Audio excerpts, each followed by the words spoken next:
Hello students, in this video we shall discuss about a very interesting topic, that is spectroscopy. We shall discuss spectroscopy in very brief. कि स्पैक्ट्रोस्कोपी की चीज़ ਹੁੰਦੀ ਆ, ਕਿੰਨੇ ਤਰ੍ਹਾਂ ਦੀ ਹੁੰਦੀ ਆ, ਜਾਂ ਸਪੈਕਟ੍ਰੋਸਕੋਪੀ ਦਾ ਸਕੋਪ ਕੀ ਆ, ਇਹਦਾ ਸਿਗਨੀਫੀਕੈਂਸ ਕੀ ਆ। ਤਾਂ ਇਨ ਡਿਟੇਲ ਆਪਾਂ ਸਪੈਕਟ੍ਰੋਸਕੋਪੀ ਬਾਰੇ ਫਰਦਰ ਲੈਕਚਰਸ ਦੇ ਵਿੱਚ ਸਟੱਡੀ ਕਰਾਂਗੇ। तो इस लैक्चर दे विच, इस वीडियो दे विच आपां सब तो पहला ये स्टडी करते हैं कि स्पैक्ट्रोस्कोपी की चीज़ होंदी, वॉट इज़ स्पैक्ट्रोस्कोपी।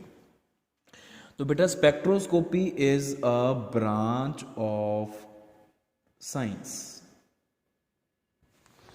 साइंस दी एक ऐसी branch which deals with the study of interaction of matter with electromagnetic radiations, ਜਿਹਦੇ ਵਿੱਚ ਅਸੀਂ ਡਿਸਕਸ ਕਰਦੇ ਹਾਂ, ਸਟੱਡੀ ਕਰਦੇ ਹਾਂ ਕਿਸੇ ਵੀ ਸਬਸਟੈਂਸ ਦੀ ਇੰਟਰੈਕਸ਼ਨ EM ਰੇਡੀਏਸ਼ਨਸ ਦੇ ਨਾਲ, ਕਿ ਇਲੈਕਟ੍ਰੋਮੈਗਨੈਟਿਕ ਰੇਡੀਏਸ਼ਨਸ ਨੂੰ ਅਸੀਂ ਇੰਸੀਡੈਂਟ ਕਰਾਉਂਦੇ ਹਾਂ ਕਿਸੇ ਵੀ ਸਬਸਟੈਂਸ ਦੇ ਉੱਪਰ, ਕਿਸੇ ਵੀ ਮਟੀਰੀਅਲ ਦੇ ਉੱਪਰ, ਇਨ ਆਰਡਰ ਟੂ ਨੋ ਕਿਸ ਚੀਜ਼ ਦੇ ਲਈ, in order to get information, in order to know the bond angles, bond lengths, types of atoms, molecular masses, types of bonds present in the molecules of that particular substance, कि उस substance ਦੇ ਵਿੱਚ ਜਿਹੜੇ molecules ਪਏ ਆ, ਜਾਂ अगर ਆਪਾਂ broadly ਗੱਲ ਕਰੀਏ ਉਹਦੇ ਵਿੱਚ ਜਿਹੜੇ constituent particles ਆ, ਉਹਨਾਂ constituent particles ਦੀ nature ਕਿਹੋ ਜਿਹੀ ਆ, ਉਹਨਾਂ ਦੇ ਵਿੱਚ particles atoms ਆ ਜਾਂ molecules ਆ ਜਾਂ ions ਆ। अगर वो मॉलीक्यूल्स आ तो उन्होंने मोलर मास कितना वा, एटम्स आ तो एटॉमिक मास कितना, अगर वो मॉलीक्यूल्स आ उन्होंने किहड़े किहड़े एटम्स लगे आ, एटम्स के विचकार बॉन्ड्स किहो जिहे आ, सिंगल बॉन्ड्स आ, डबल बॉन्ड्स आ, किहड़े एटम दे नाल किहड़ा एटम लग्या, उन्हां दे विच फंक्शनल ग्रुप्स किहड़े प्रेजेंट आ, बॉन्ड्स की लेंथ किन्नी आ, बॉन्ड्स का एंगल किन्ना, उन्हां दी बॉन्ड एनर्जी किन्नी आ। इन्हां सारियां इनफॉर्मेशनस नूं गैदर करन दे लई जिहड़ी टैक्नीक असी यूज़ करते हैं, उस टैक्नीक का नाम आ spectroscopy. The technique is called spectroscopy. ठीक है, तो एक बहुत ही नवी फील्ड हैगी है, ये साइंस की बहुत नवी ब्रांच आ साइंस की, जिहड़ी आपां फरदर लैक्चरस दे विच, फरदर वीडियोज़ दे विच इन डिटेल डिस्कस करांगे। तो बेटा स्पैक्ट्रोस्कोपी दे विच हुंदा की है, जिहड़ी मैं आपां हुणे ये सारियां टर्म्स की गल कीती, जिहड़े सारे करैक्टरिस्टिक फीचर्स की गल कीती है, पैरामीटर्स की गल कीती है, bond length, bond angles, molar masses, इन्हां सब नूं आपां किद्दां फाइंड आउट करते हैं, किद्दां डिटरमिन करते हैं स्पैक्ट्रोस्कोपी टैक्नीक दे विच। आपां जिहड़े सबसटांस दे ਲਈ ਇਹ ਸਭ ਇਨਫੋਰਮੇਸ਼ਨ ਗੈਦਰ ਕਰਨੀ ਹੈ, ਜਿਹੜੇ ਸਬਸਟੈਂਸ ਦੀਆਂ ਅਸੀਂ ਇਹ ਸਾਰੀਆਂ ਟਰਮਸ, ਸਾਰੇ ਪੈਰਾਮੀਟਰਸ ਨੂੰ ਮੈਜ਼ਰ ਕਰਨਾ ਵਾ, ਉਸ ਸਬਸਟੈਂਸ ਨੂੰ ਆਪਾਂ ਇਲੈਕਟ੍ਰੋਮੈਗਨੈਟਿਕ ਰੇਡੀਏਸ਼ਨਸ ਨਾਲ ਇੰਟਰੈਕਟ ਕਰਾਉਂਦੇ ਹਾਂ, ਉਸ ਸਬਸਟੈਂਸ ਦੇ ਉੱਪਰ ਆਪਾਂ EM ਵੇਵਸ ਇੰਸੀਡੈਂਟ ਕਰਾਉਂਦੇ, ਰੇਡੀਏਸ਼ਨਸ ਇੰਸੀਡੈਂਟ ਕਰਾਉਂਦੇ ਹਾਂ। Then those radiations enter in the substance and they are absorbed by the molecules, or we can say the electrons present in the molecules of that particular substance, due to which the molecules go to excited state. ये lower classes तो पढ़ते आ रहे हैं। On absorption of radiations, the molecules get excited, the electrons get excited to higher energy states.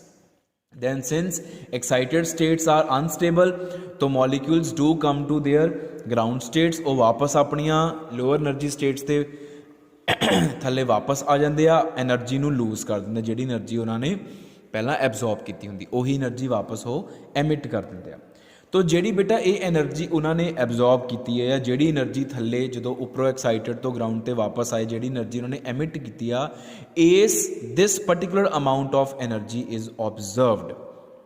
इनू असी observe करते हैं, access करते हैं, और फिर इस energy by making use of this amount of energy various calculations लगा के असी बाकी सारिया जिहड़ियां आपां पैरामीटर्स की गल कीती आ, उन्हां नूं डिटरमिन करते हैं आपां डिफरेंट डिफरेंट टैक्नीक्स दे नाल, different different types of spectroscopies दे विच डिफरेंट डिफरेंट कैलकुलेशनस करके, एनर्जी नूं यूज़ करके, फरदर कैलकुलेशनस करके आपां वो डिफरेंट डिफरेंट टर्म्स नूं, पैरामीटर्स नूं आपां मैजर करते हैं। किसी स्पैक्ट्रोस्कोपी टैक्नीक दे नाल बॉन्ड लेंथ मैजर होंदी आ, किसी नाल टाइप्स ऑफ एटम्स मैजर होंदे, किसी नाल टाइप्स ऑफ बॉन्ड्स मैजर होंदे आ, किसी नाल मोलर मास मैजर होंदा वा, किसी नाल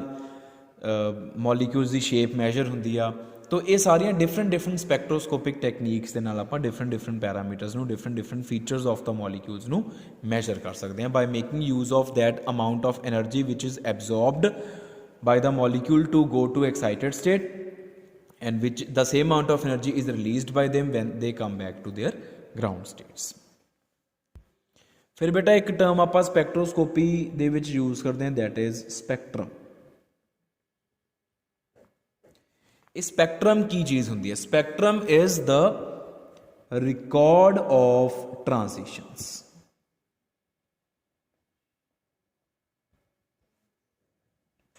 Record of transitions taking place within a substance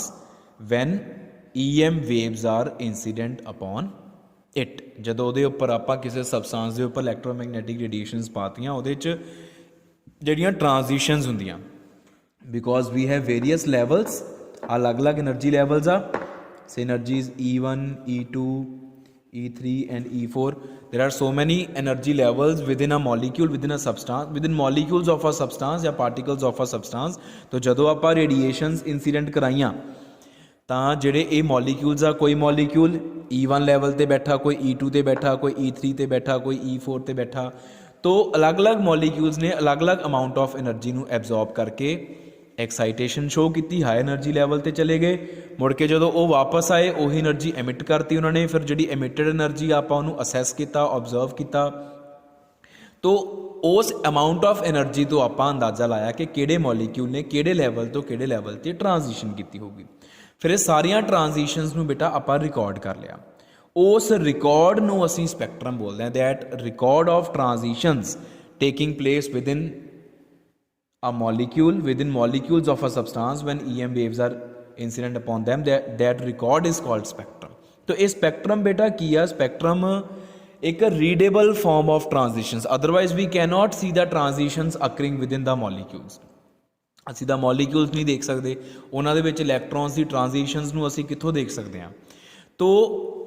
devices ਹੁੰਦੀਆਂ ਵੱਡੀਆਂ ਵੱਡੀਆਂ ਉਹਨਾਂ ਡਿਵਾਈਸਿਸ ਦੇ ਵਿੱਚ ਆਪਾਂ ਸਬਸਟੈਂਸਿਸ ਨੂੰ ਰੱਖ ਦਿੰਨੇ ਆ ਉਹਨਾਂ ਡਿਵਾਈਸਿਸ ਦੇ ਵਿੱਚ ਹੀ ਆਪਾਂ ਸੋਰਸ ਆਫ ਰੇਡੀਏਸ਼ਨਸ ਫਿੱਟ ਕੀਤਾ ਹੁੰਦਾ ਔਰ ਸਬਸਟੈਂਸ ਦੇ ਉੱਪਰ ਪੈਂਦੀਆਂ ਟ੍ਰਾਂਜੀਸ਼ਨਸ ਹੁੰਦੀਆਂ ਸਾਡੇ ਕੋਲ ਕੀ ਆ ਉਸ ਡਿਵਾਈਸ ਦੇ ਨਾਲ ਮੰਨ ਲਓ ਕੋਈ ਪ੍ਰਿੰਟਰ ਜਾਂ ਕੰਪਿਊਟਰ ਅਟੈਚ ਕੀਤਾ ਉਹਦੇ ਚੋਂ ਇੱਕ ਪੇਜ ਬਾਹਰ ਨਿਕਲੂਗਾ ਉਸ ਪੇਜ ਦੇ ਉੱਪਰ ਇੱਕ ਸਪੈਕਟਰਮ ਬਣਿਆ ਹੋਊਗਾ ਉਹ ਸਪੈਕਟਰਮ ਦੇ ਵਿੱਚ ਕੀ ਆ ਸਪੈਕਟਰਮ ਕੰਸਿਸਟਸ ਆਫ ਪੀਕਸ ਉਹਦੇ 'ਚ ਪੀਕਸ ਹੁੰਦੀਆਂ ਵਾ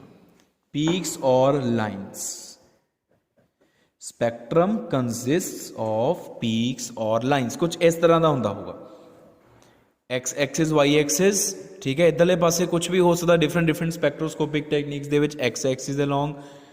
कोई वेरीएबल होएगा वाई एक्सिस दे लॉन्ग कोई वेरीएबल होएगा इस तरीके का कुछ स्पैक्ट्रम होएगा। देखो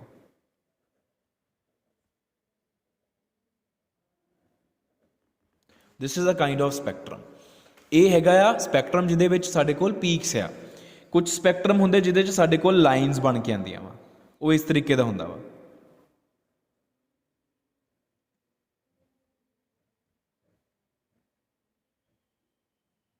इस तरीके का स्पैक्ट्रम भी हुंदा साडे कोल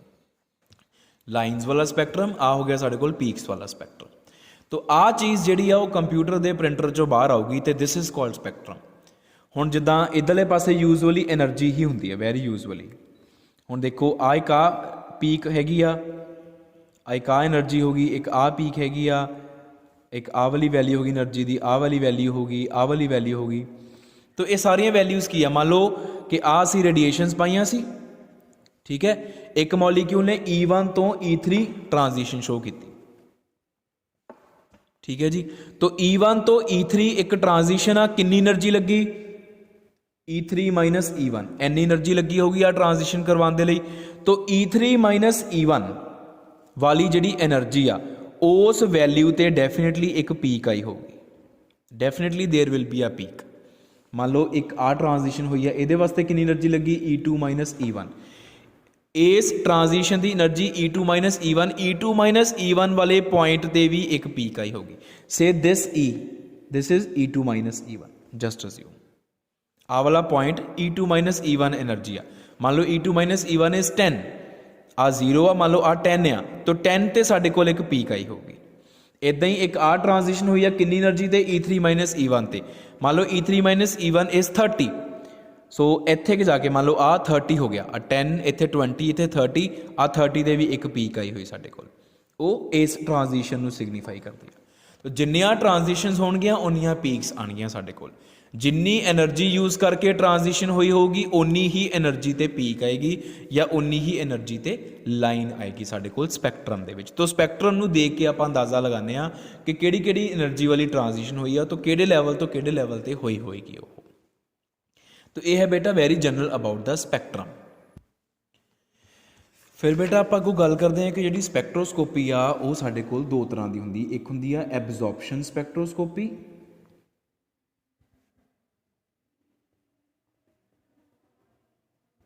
ते एक होंगी आ एमिशन स्पैक्ट्रोस्कोपी।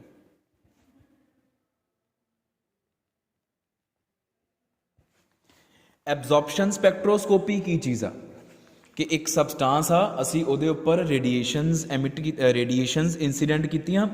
तो उस सबसटांस दे मॉलीक्यूल्स ने उन्हां रेडिएशनस का कुछ पार्ट एब्जॉर्ब कर लिया और बाकी एज सच ट्रांसमिट करता, बाहर करता। तो द पार्ट ऑफ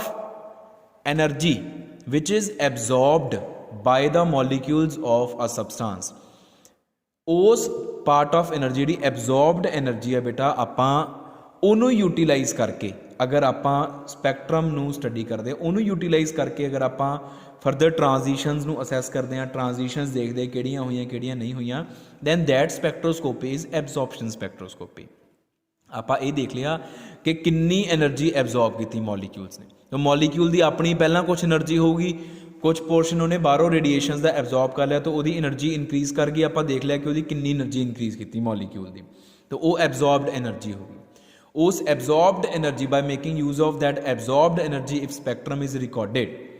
तो फिर वो एब्जॉर्प्शन स्पैक्ट्रोस्कोपी आ। तो एमिशन स्पैक्ट्रोस्कोपी की आ कि after the absorption of energy molecules are excited to higher energy levels, तो क्योंकि higher energy levels excited states are unstable, तो मॉलीक्यूल ने इवेंचुअली थले आना ही आना ग्राउंड स्टेट ते, तो जदों वो उपरों नीचे आऊगा